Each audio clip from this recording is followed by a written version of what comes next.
Hey everyone! Welcome back to another episode of our podcast where we make English learning fun and effective. I'm your host, John, and today we are diving into a game-changing topic, how to think in English and stop translating. If you're someone who always translates in your head before speaking English, trust me, you're not alone.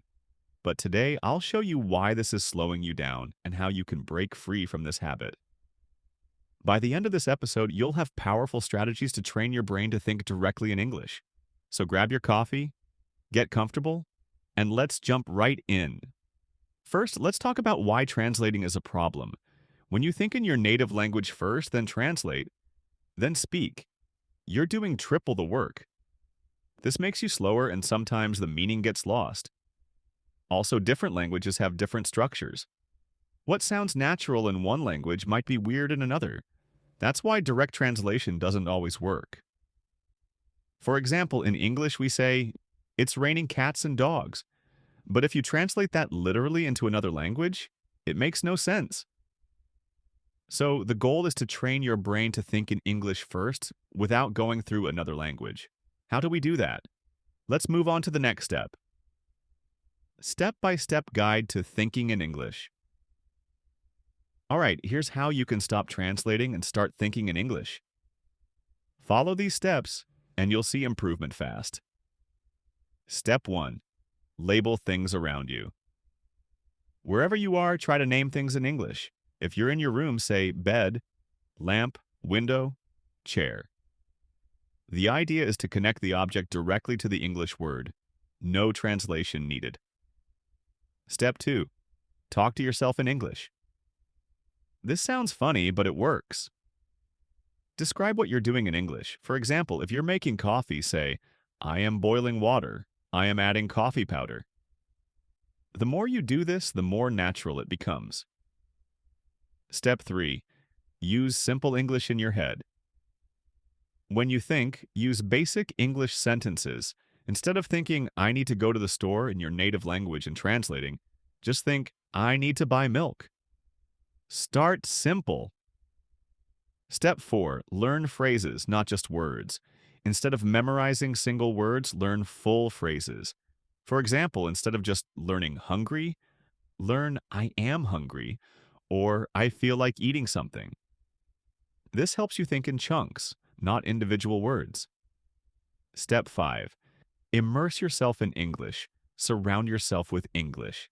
Change your phone settings to English, watch movies without subtitles, listen to English podcasts like this one, and read simple English books. Step 6. Practice with real conversations.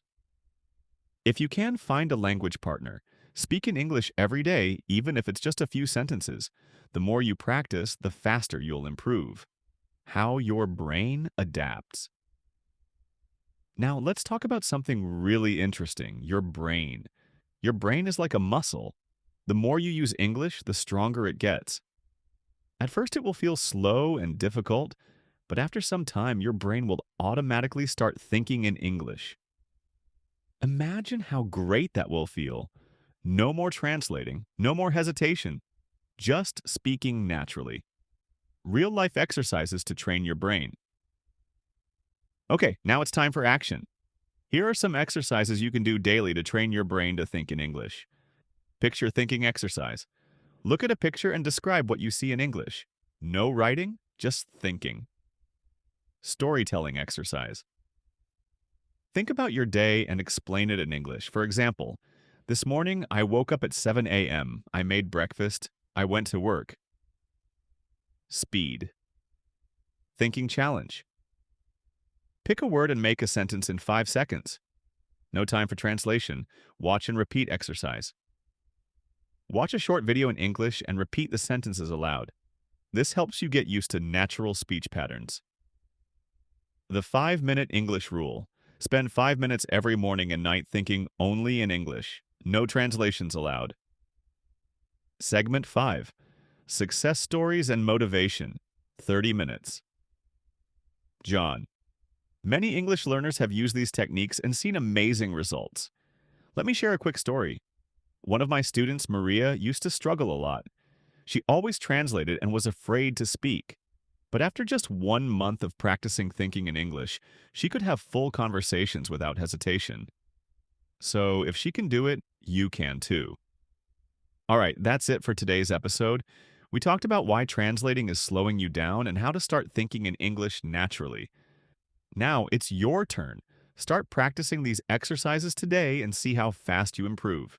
Before you go, make sure to subscribe to this channel because we have some amazing episodes coming up. Next time, we'll talk about how to improve your English pronunciation and sound more fluent. You don't want to miss it. Thanks for listening, and remember, keep practicing, keep improving, and keep thinking in English. See you in the next episode.